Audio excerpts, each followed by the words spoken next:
I start this video. I'm sipping right now because I cannot record videos for some reason if I don't. Like, this is probably the 4th video I've recorded, but hopefully this one will make it up. Yeah, it's kind of awkward for me. I decided that since prom season is in full swing for me, which started in January, it's January right now, I would go on ahead and do some prom related tutorials. Like, why not? You know, it's a lot of stuff my first and second year doing prom that I did not know about. And I just want to share my techniques with you guys. They may not always be the best techniques or the right techniques, but they're just what worked for me. And hopefully it can make it a lot easier for somebody else. I'm in a group on Facebook. Let me first shout out to Anita Rivers because she is the bomb. If you have not watched her tutorials, please check her out. She has a group on Facebook called Sewing Tips and Tutorials with Classic Royalty. When I say that group has helped me out so much, it's some tremendous designers in there. I learned a lot of stuff in that group, and some of that stuff I do want to share with you as well, with credit given to who I learned it from, of course, if I can remember. But I'm rambling, and see, this is why I have to sip, because I ramble. And my videos become extremely long and they become extremely difficult to edit. So I'm just gonna jump right into it. My baby's asleep, she's teething, so she's super fussy. So I'm gonna try to get this done, starting with how I cut out my appliques. All right. Okay, so what I like to take, and I actually learned this from the Facebook group that I told you guys about, is a wood burning tool or soldering iron, whatever you wanna call it. That's what this is. It has a thin tip on it, and this is all I do. So I basically take it and I just drag it around lightly, and what it does is it burns away the mesh. Be careful because it will burn the lace as well. It's usually unnoticeable when you do. Now I already have all of the ones cut out that I need, and I already have them pinned, but this is just to show you guys how I do it. I'm not gonna sit and do the whole thing, just gonna show you how once you do that, the lace just comes off. It's very, very easy to do. You can do this on pretty much any type of beaded lace, so that's that. Yes, this is a technique that we use. A lot of times I'll see amateurs, and I've done it before, ask what type of fabric is that. They'll think that it comes like this. It doesn't. Already cut out, but it will be a big mesh piece of fabric, and it will be several of these in it. So what I like to do is I like to cut mine out first and then place them how I want to with pins, and then I sew it on. And just FYI, this is not my bra. This is a bra that I use to pad my mannequin when I'm sewing, because I don't want anybody like, ew, she puts it. No, I don't. Okay, y'all, so I pretty much already started on this. I'm almost finished, actually. I've already placed these where I wanted them to be. Some of them I had to cut out pieces and place them just to fit, especially up here on the sleeves, on the straps, I mean. So this is what I'm working on right now. I basically take regular needle, get my thread the needle. If you're trying to do prom dresses, you should already know how to do this part. One thing I highly recommend when hand sewing, so your thread doesn't get as tangled, is using Thread Magic. It's actually very, very great and very, very cheap. Push mine down because I've used it so much. Basically, it's like a wax that coats your thread. Your thread will still get tangled sometimes, but it just won't be as bad, and it'll be a lot easier to get your knot out. So pretty much once I thread this, it would obviously not be in the fabric. I would just press it down into the wax, and I would pull it through just to coat it. So I've already done that. I'll give y'all another tip real quick. This is what I do. If you don't have a mannequin is in a dress form, two different things. A mannequin is just hard.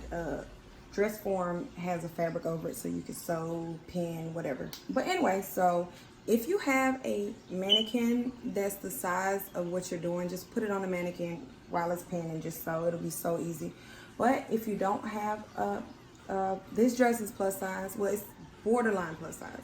I don't have a plus size mannequin. Like, my mannequin is so thin, so this wouldn't lay right while I'm sewing it. So I just leave it on here. And what I do to keep from sewing it onto the dress form, which I've done so many times, is I took a couple pieces of paper, cut it into squares, and I basically just stick this in the part that I'm working on at the moment.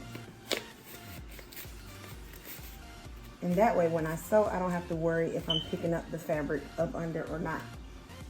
So pretty much when I start, I always want to start under, so my knot, not under the fabric. You don't want the knot to be on the client's skin, so you're going to start up under the lace but above the fabric. Pull it through this way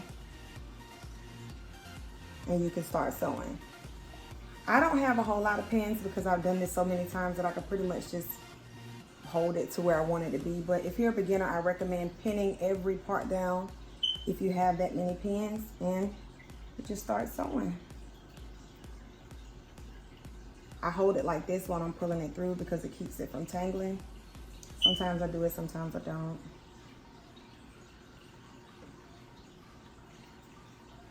Now, when I'm doing hand sewing on lace, if it's on a, I don't know what I just did right there.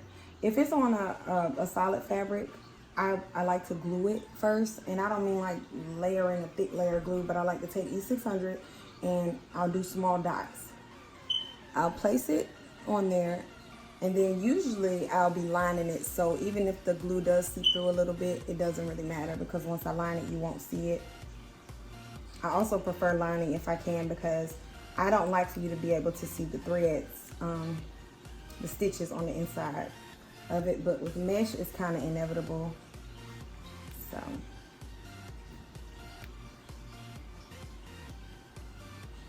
trying to do it at an angle where I'm not blocking the camera, but it's kind of difficult. Now make sure when you do that and you pull, if your fabric puckers, just flatten it back out. People wonder why designers charge so much for dresses like this. It's because we have to sit here and hand sew. Like, it takes a lot. And I know some people prefer just gluing, but that's just not secure enough for me. Another tip would also be to use this. Now, all my girls with sew-ins know exactly what that is. It's a hair needle, a weave needle, whatever you want to call it, sew-in needle. I use that sometimes, depending. Now, with this fabric, it does not take much for the beads to fall off. So what I like to do sometimes, if I see them coming off, I'll take my needle through a bead and back into the fabric. But that needle is too thick to go through the bead, so that's why I'm not using that one this time.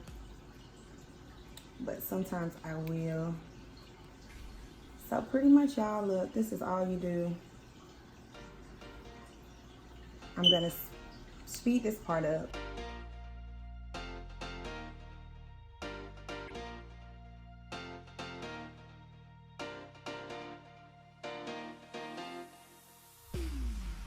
Another tip is when you get to a part where you're about to tie your knot because your thread is run out, wherever you stop at, say if I stop right here, start back here and then overlap where you started from, if that makes sense.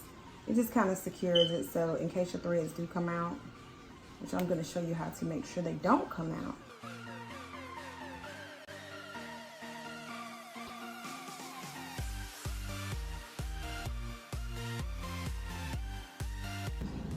So now I'm going to show you guys how to close it off when you're done. I mean, how to seal it off. You basically take it into the fabric a little bit.